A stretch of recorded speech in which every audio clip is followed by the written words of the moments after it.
සිංහල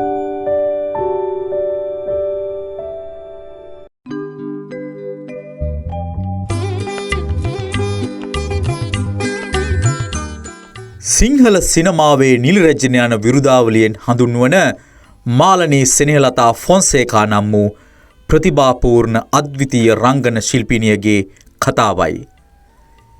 1947 අප්‍රේල් මස 30 වන දින ගිල්බර්ට් හා සීලවතී ෆොන්සේකා යන අයට දාව තෙවන දරුවා ලෙස කැලණිය පෑලියගොඩදී ඇය උපත ලැබුවාය.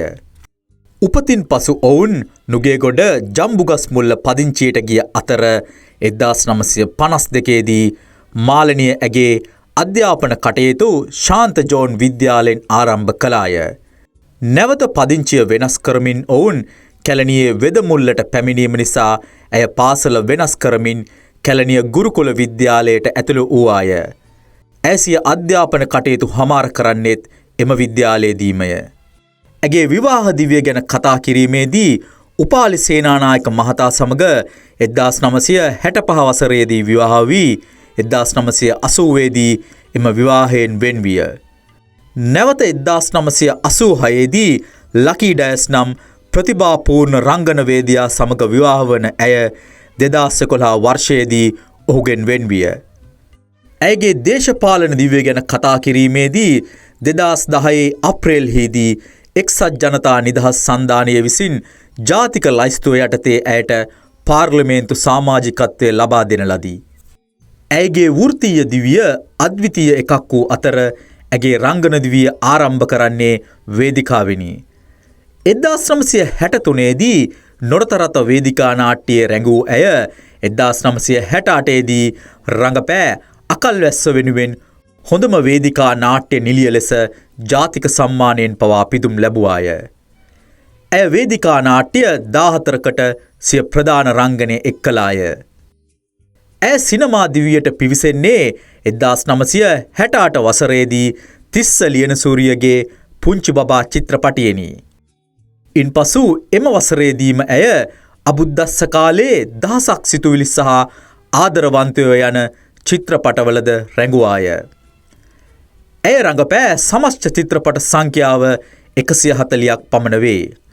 ඒ අතර විදේශීය චිත්‍රපටද වෙයි.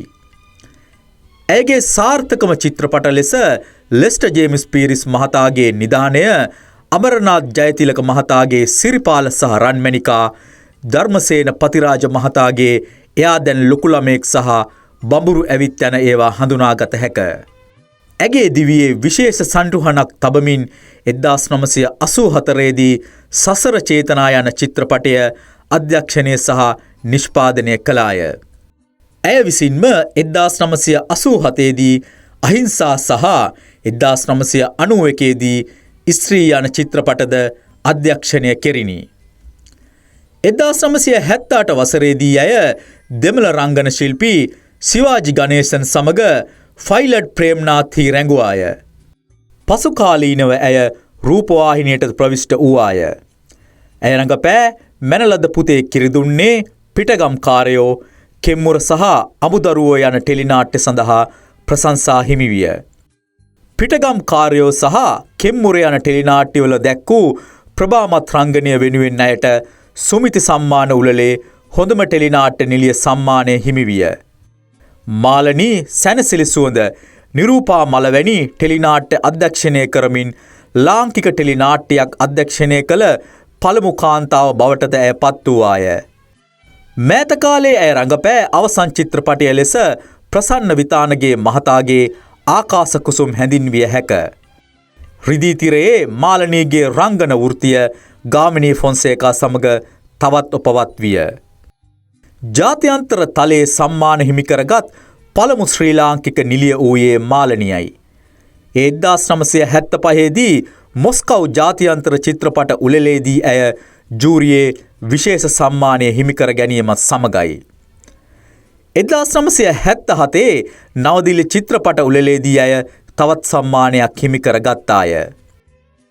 2014 වසරේ මාර්තු 5 වනදා සිට 9 වනදා දක්වා ප්‍රංශයේ පැවැත්වුණු 16 වන දෝවිල් ආසියානු සම්මාන උළෙලේදීද වසර 50ක් මුළුල්ලේ සිනමාවට දැක් වූ දායකත්වය අගයමින් මාලනියට රන් නෙළුම සම්මානය පිරිනැමිණි.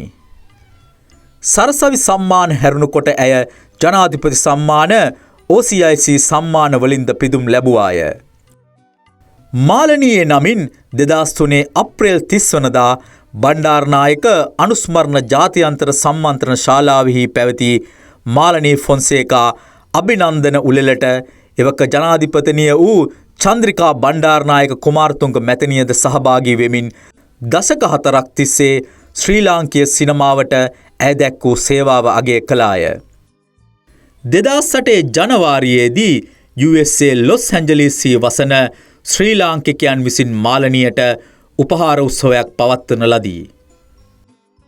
මීට අමතරව ජාත්‍යන්තර තලයේ සම්මාන රැසක්ද ජනාධිපති සම්මාන, සරසවි සම්මාන, සිග්නීස සම්මාන ඇතුළු සම්මාන රාශියකින් ඇය පෙදුම් ලබා ඇත. 2010 වසරේදී ඇය ආසියාව තුළ මෙතෙක් බිහි වූ දෙවන්ත රංගන ශිල්පීන් 25 දෙනාගෙන් අයෙක් බව ඇමරිකානු CNN රූපවාහිනිය විසින් නම් කරනු ලැබීය.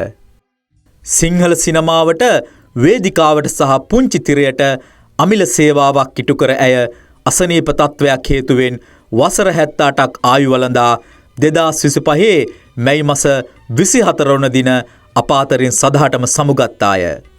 සිංහල සිනමාවේ නිලි රැජිනියනි, මාලනී ෆොන්සේකා යන ඔබේ නාමය කිසිදා මිය යන්නේ නැත. ඔබ සැමදා අමරණීයයි.